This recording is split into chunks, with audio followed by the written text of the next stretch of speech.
For teenagers, the risk of developing depression oftentimes doubled, sometimes tripled. They're just offered hormonal birth control as being this fix-all solution. Your brain and your ovaries are learning to communicate with one another. To rob the body of this opportunity, I think is really tragic. I've seen fewer than 5 studies, and the studies that have been conducted suggest that it can have a lasting impact. Excited Dr. Sarah Hill is joining me today. Thank you so much, Sarah. Thank you so much for having me. We're having you back. I feel like I know we've definitely had you on at least the current podcast at least once. Mm-hmm. And then I think it's not the first time because I think older podcasts we've had you. But really want to dive into your work and this teen angle today. Before we do that, you're an evolutionary psychologist. You've written several books, Your Brain on Birth Control, The Period Brain. What else do we need to know? I mean, I've spent my career studying psychology and specifically studying women's psychology and the different ways that our hormones shape the way that women experience their own bodies and then also the way that women experience the world. Your work is so incredible and I think it was so needed. You were such a breath of fresh air when you came through with Your Brain on Birth Control, and I know a lot of women were,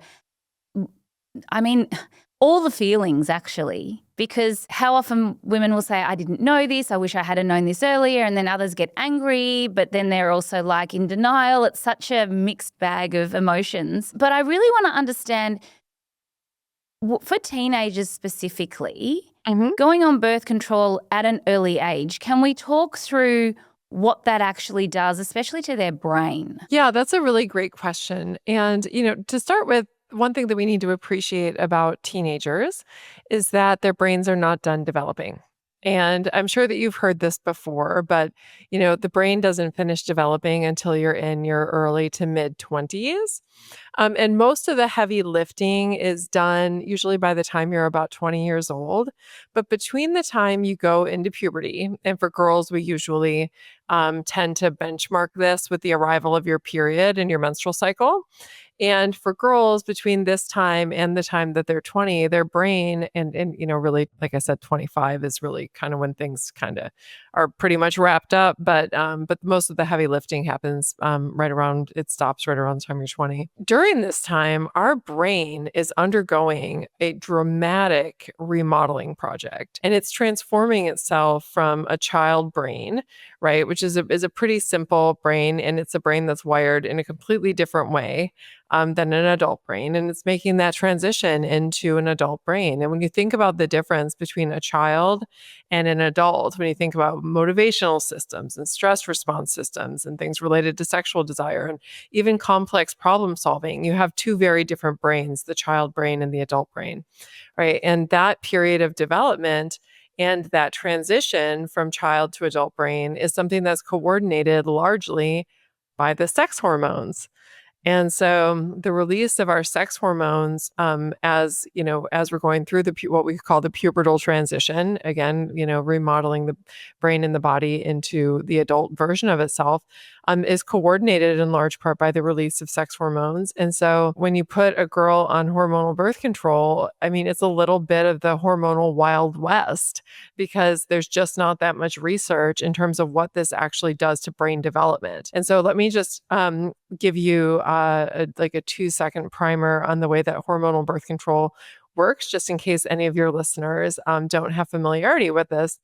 But the way that hormonal birth control works is you get a daily dose of synthetic progestin, which is a synthetic version of progesterone that is usually derived from testosterone.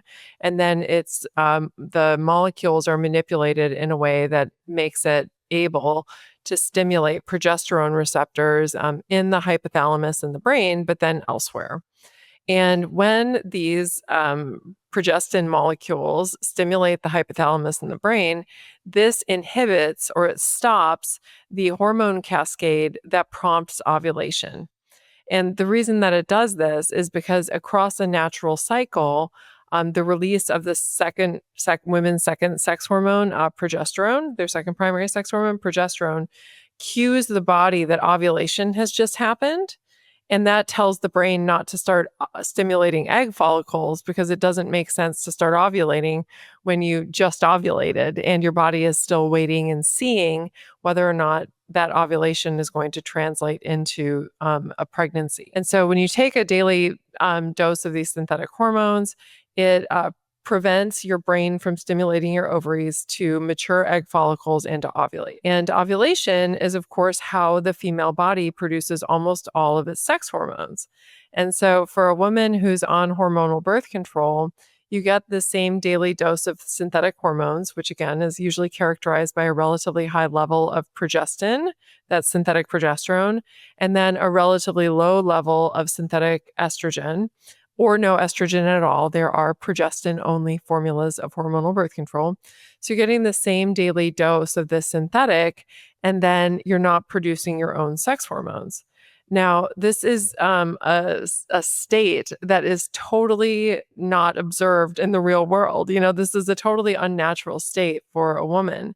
And so, one of the questions that this, of course, begs is, how does this then affect brain development?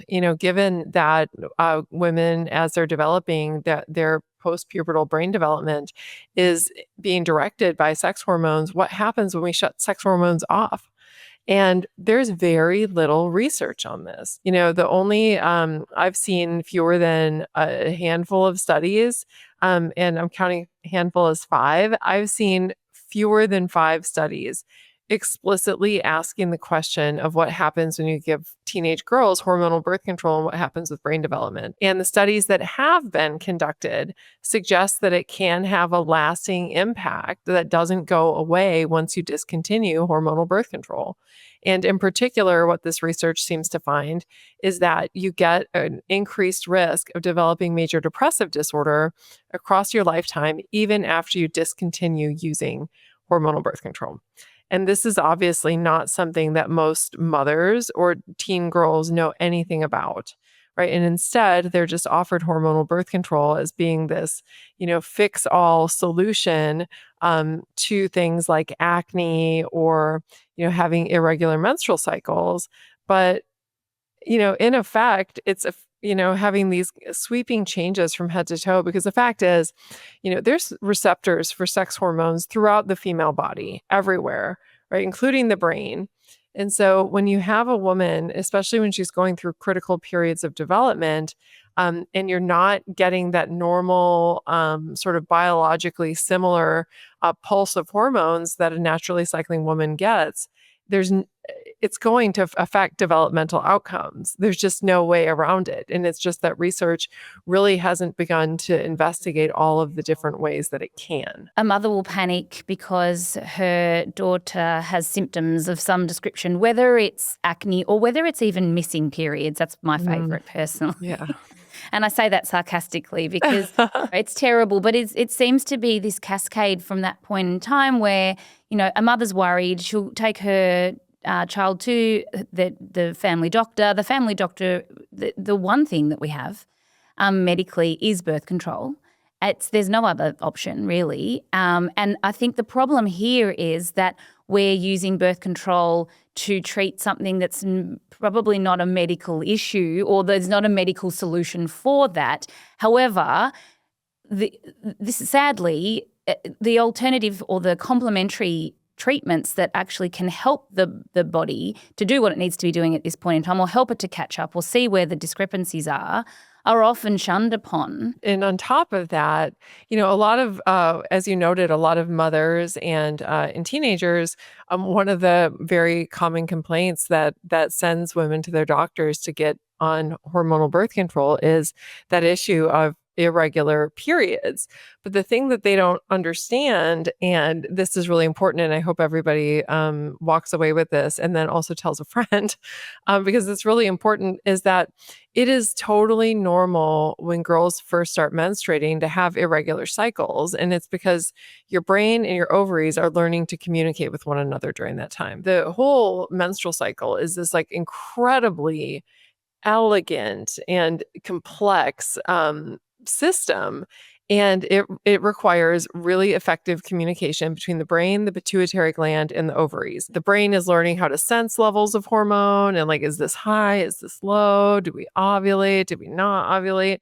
Right. It's learning also how then to communicate to the ovaries, and the ovaries are listening and saying, now, does this mean I'm supposed to ovulate or am I not supposed to ovulate?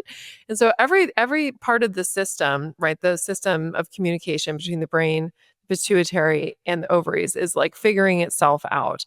And this takes a couple of years. And for a lot of women, you get some menstrual cycle irregularity. But this is a really important learning process. And the fact of the matter is, when you shut down ovulation by giving women hormonal birth control, when they go off of it, their body's going to still have to go through this same learning curve. It's like you either deal with it now as a teenager, right? And then you have your cycle worked out and everything's working the way that it's supposed to, or you don't have this happen until you finally go off hormonal birth control at 35 and you decide you want to get pregnant. And now all of a sudden you have these, cycles that are totally disordered because your brain and your ovaries have never learned effective communication between one another. And so essentially it kicks the can down the road. And because we still don't know whether or not shutting off hormone production during that time, it's like like whether it has lasting developmental consequences. Because the fact is, during the pubertal transition, right, during this time when a lot of women are having these irregular cycles, your brain is uniquely plastic, right? It is like very plastic, and we continue to retain a lot more neuroplasticity than what researchers originally thought. So, like, back in the day, they used to teach you that the brain finishes developing and then that's it. And we've since moved away from that thinking because we understand that the brain can change throughout the lifetime and in adaptive ways. But you do have higher levels of plasticity in a teenage brain than you do in an adult brain. And we know that for certain. To sort of, rob the body of this opportunity to have that learning curve, that relationship of communication between the brain and the ovaries, not allow that learning to go on when the brain is at this really nice point where it has a great deal of plasticity and it's going to be able to quickly, make the necessary adjustments to be able to get ovulation on track. I think is really tragic because, again, women are being told all the information on this. They're just being told, here's this medication and it's going to solve your problems. When, it can, disrupt the really important learning that goes on between the brain and the ovaries and then lead to, preventing you from being able to have this effective communication and then regular ovulation. So you're interrupting that. You're potentially leading to structural changes in the brain that are going to be with you long after you go off of hormonal birth control, just simply because, again, this is this time where the brain is uniquely plastic and is very sensitive to sex hormone signaling, since that's what helps to contribute to the patterns of growth that we see during the pubertal transition. And also, we know from research now that when you look at the patterns of risk for things like depression, anxiety, and suicidality, the people who are like asymmetrically shouldering that heightened risk are teenagers. And so when you look at the probability of developing depression after having started hormonal birth control, for teenagers, the risk is oftentimes doubled, sometimes tripled what it is for a fully formed adult brain. And this also tells us that the teenage brain is also uniquely sensitive to the hormonal changes that are being initiated by hormonal birth control, and this leading the brain into an unhealthy path in terms of mental health. And so there are so many things about the teen brain that make it really uniquely vulnerable to the impact of hormonal birth control that and they're just not communicated. And it's really maddening because I know that, especially, I think about girls and then I think about their moms. This information is not being communicated. And I do think that everybody would probably make a different decision if they understood what was potentially at stake. I have so many questions, but what does it mean also? Because we've talked about, higher incidence of depression, anxiety. What about decision making? Because at this point in time, a teenager is just learning about who they are, how they feel about certain things, often for a first time. Do we know what that actually means for even? Because I know we know for adults, I'm assuming it's the same, but maybe let's talk about that. Like when it comes to even making decisions, how can birth control impact our decision making? Yeah, I mean, the fact is, there's receptors for sex hormones all over the place in the brain, including in the prefrontal cortex, which is what is responsible for our, most of the decision making that our brain goes on there. And we know that there are differences, for example, in things like risk tolerance between women who are using hormonal birth control and natural cyclers. And undoubtedly, there's, different other ways that this affects decision making. And the research on this, again, is very, very little because it's really only recently that researchers even thought to ask, like, what happens to women when you shut down their sex hormone production? And that's just not something that anybody even thought to ask like 20 years ago. You take a medication for, this purpose of pregnancy prevention, and then nobody ever, took a minute to think about the fact that there's hormone receptors everywhere. And that means that every system in the body that has these receptors is going to be affected by birth control. And like I said, it's really the questions surrounding what happens in the brain are so new. And there are so many of them that we don't have good answers to. And that's one of them. I mean, it's crazy when you actually think about it that way, yet it's so common that we're kind of benign. There's also the conversations that, well, if it's so dangerous, why is it available? Or dangerous is probably a strong word, but if it's so impactful and if it's so problematic, surely it wouldn't be available to us. Well, it's so crazy. When you think about the fact that, you look at the contradiction between hormonal birth control and anabolic steroids. I mean, it's like anabolic steroids are illegal because they impact sex hormones, right? And therefore can potentially be dangerous, right? Hormonal birth control changes hormones. It is not illegal. And in fact, it's available over the counter, right? And so we have these two totally different sets of rules when it comes to men's sex hormones and women's sex hormones. And it's and it's hypocritical. And it trivializes the profound impact on women's bodies of shutting down their sex hormone production and then replacing it with a synthetic that's not even biologically identical. It doesn't even do all of the same things. Like one of the things, and this is one of my pet peeves, I wrote a Substack post on it. I talk about it in my new book, The Period Brain. Progestin, which is the synthetic progesterone in hormonal birth control, is not the biological equivalent of progesterone that our bodies actually produce. And one of the main ways that they're different from one another is that when progesterone, the stuff that our bodies produce, gets broken down in the body, it releases this really potent neurosteroid called allopregnanolone. And allopregnanolone has the effect of slowing down the brain, relaxing the brain. It has anti-inflammatory effects on the brain. It's calming, it's soothing, and it's something that the female brain has relied on as a form of brake tapping on a very excitable nervous system. Our bodies release, progesterone 50% of the cycle when we're cycling, right? When progesterone is being released. And this is something that the female body has come to rely on to help stabilize mental health and tap the brakes on overexcitation in the brain. Now, when you give women hormonal birth control and they're taking a progestin, the progestins, when they're broken down in the body, because they're not produced from progesterone and are actually made from testosterone, they don't have any of these effects. There is no allopregnanolone released. And because of this, women who are using hormonal birth control have vastly lower levels of allopregnanolone, meaning that there's less brake tapping, right, on the very excitatory nature of the human nervous system.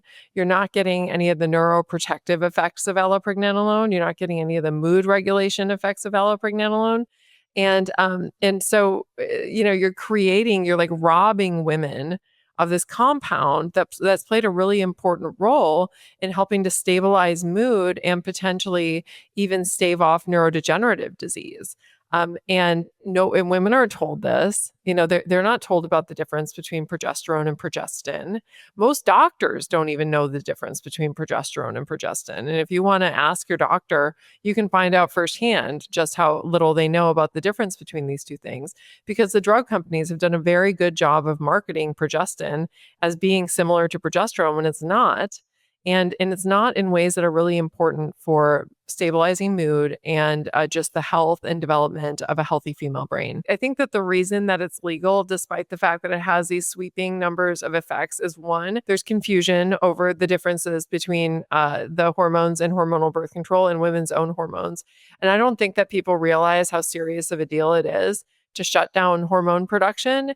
And then I also don't think that they understand how serious of a deal it is to be withholding progesterone and the effects of allopregnanolone on a female brain. Like, I don't think that anybody understands that, or else I think that they would revisit the way that it's being dispensed. The other issue is that pregnancy prevention is such a big deal. And I think that we can both agree that like avoiding an unwanted pregnancy is a very important tool in a woman's tool belt. And it's something that's definitely contributed to women being able to achieve, financial and political independence for men, be able to grow big careers and do all of the things that they want to be able to do. And so it's, the ultimate, sort of end point with hormonal birth control, I think, has been seen as justifying the means, right? Sort of the ends justifying the means. But I think that rather than, feeling as women like we're in this position where we have to, put our bodies through what hormonal birth control does to our bodies as being the only solution, for the need to regulate our fertility, I think is crazy. And I think that the fact that there's so little research being done on additional ways that women can safely and effectively be able to regulate their fertility is completely unacceptable. And I think that we really need to start pushing for more solutions, because the fact is, our doctors for so long have made us feel crazy, right? And like everything's all in our head when we're having these side effects from hormonal birth control. And part of the reason I wrote my first book, This Is Your Brain on Birth Control, is to let women know you are not crazy, right? Here's where research finds can happen, right? And so that way they have a language to explain to themselves and to others what their own experiences are with hormonal birth control. But it's also to make everybody aware of the vast number of changes that can happen in the body from head to toe, including in the brain, and changing us psychologically. So that way it gets us riled up enough to start pushing for more and better options. Because the fact that here we are in 2025 and still we're just shutting down women's hormone production as the primary way of allowing women to regulate their fertility, and that we're not coming up with more ingenious solutions to this, I think is ludicrous, especially given how burdensome the side effects are to women. I think it is a huge disservice to women. I had a woman in my DMs just this week and she's like, I need to know the best birth control for my daughter. I'm petrified she's going to fall pregnant. And I said to her, well, I don't know why you're asking me, because I'm not a fan of birth control to begin with. And I really think empowering a woman to understand her menstrual cycle, especially in these developmental years, is the best gift you can give her. And I always wonder how these conversations are going to go, because mothers are scared. They don't want teen pregnancies. And I understand all of that. And I'm not here to advocate for a teen pregnancy at all. It was actually a really amazing conversation. It didn't go the way I thought it was going to go, because she kept asking me, okay, well, what else can I do? What else can I do? What would you do? And I said to her, I've written several posts on this. I'm like, I want my daughter to be educated if she knows when she's fertile and when she's not. And barrier methods are extremely important for teenagers as well. I think that regardless of whether you're on birth control or not, you should still be using barrier methods. And barrier methods can be extremely effective if they're used properly. And if you can put enough trust in your daughter to use birth control, I think we can put enough trust in them to use a barrier method. And should all of that go south, then there's plan B. You can potentially use a morning after pill should all of the stars in the sky align and you actually do happen to be intimate when ovulation is happening. I wrestle with this one. Because I have two teenagers, one of whom is a daughter. And we have not had to worry about her like pregnancy concerns.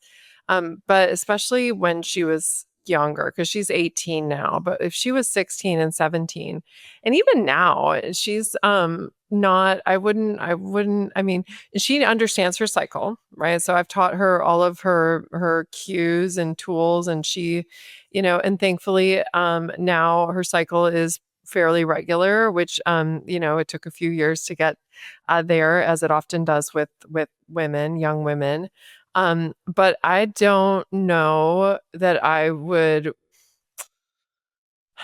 think and that I are in a similar position. We've got the same age children. yeah, so it's like, yes, And same situation, like not had to worry about it. So yes, thank goodness. But I know that yes. that's not always the way. Right, exactly. And so, I mean, for me, like with her, and she and I have talked about it, and because she's away at college now, and one of her doctors is like hot to trot to get her on birth control because she's on a college campus, and apparently that'll get you pregnant, right? So the Just doctor, being in that yeah, just being in environment, the environment, pregnant. and This I'm is like, like ah. this is like our education as teenagers. Have sex for surely you're going to get pregnant. Like that Right, was the yes. level of education that we had, right? Yeah, no, for sure, for sure. And her doctor was sort of underscoring that idea.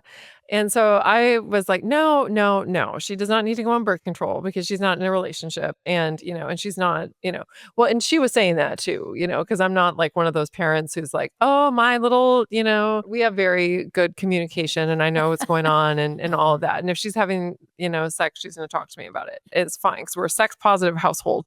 But I'm not having to worry about that. The thing I would probably have her do, my first step would be, if she can handle it, would be the copper IUD, and we have talked about that because it's not hormonal, and even though it is not ideal, and I think that we can list 100 ways that it's not ideal, it is pretty fail safe, and if you're able to tolerate it, it will do a really good job of protecting you from pregnancy while also being able to maintain your relationship with your body and your cycles. So it's still allowing you to continue to learn more about your cycle because, the idea is that hopefully by the time, she's an adult and in a relationship and, if she wants to get married, be married, and it's a context when having a child wouldn't be absolutely catastrophic. Using fertility awareness with barrier methods is like a great way to prevent pregnancy. I don't know that I feel that way for my 18-year-old, just because I don't, the consequences are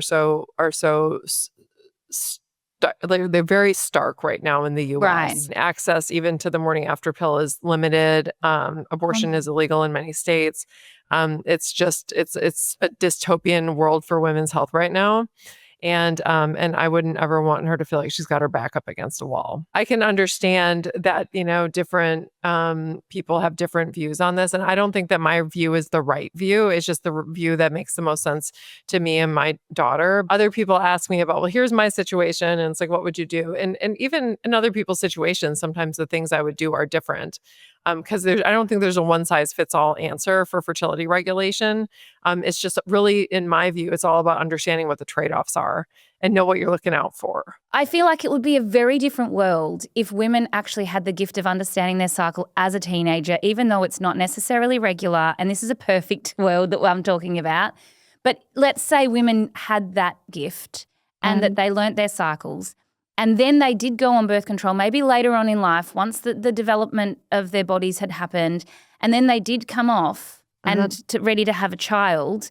And people can listen to that discussion that you and I had in a previous podcast episode about what it means for us as women that are older to be on birth control. But to me, if that was what was happening, A, would understand our fertility, because what often happens is a woman comes off at 35, everything's haywire, and then she's got to try and figure out her fertility. And when she's ovulating, she's never had to figure that out before.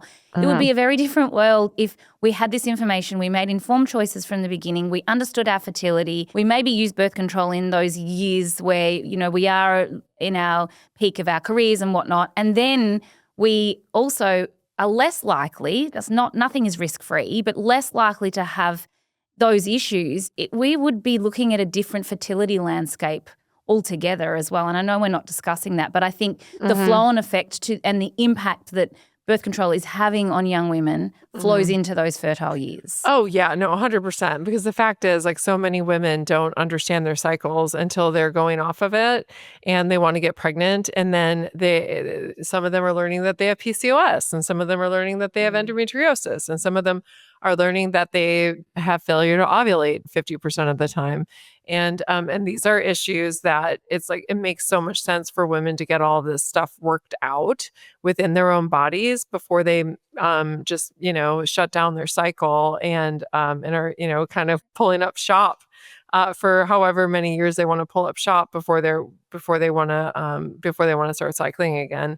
And I do think that it is it's a huge disservice. The fact that so many women they want to get pregnant and then all of a sudden they're scrambling to get all this stuff figured out. And, the female fertility clock is like one of the most cruel and uncaring forces in nature. Fertility really declines after 35. And even though we don't like it, it is nonetheless true. And so women oftentimes feel like now they have to scramble and figure it all out really quickly because the time is ticking away. And what a loss. What a loss for these women to have to be rushing through things like that and have to be worried about not getting pregnant. And then, of course, stress is something that can promote failure to ovulate.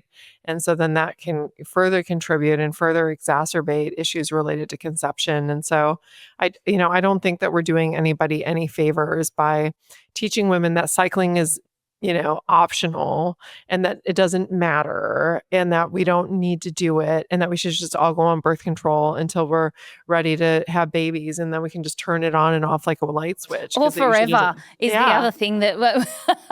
Sarah, thank you so much for taking the time. This has been so great. Of course, everyone can access you via the show notes, your books and all your work. Thank you again. Thank you. It's so good to see you.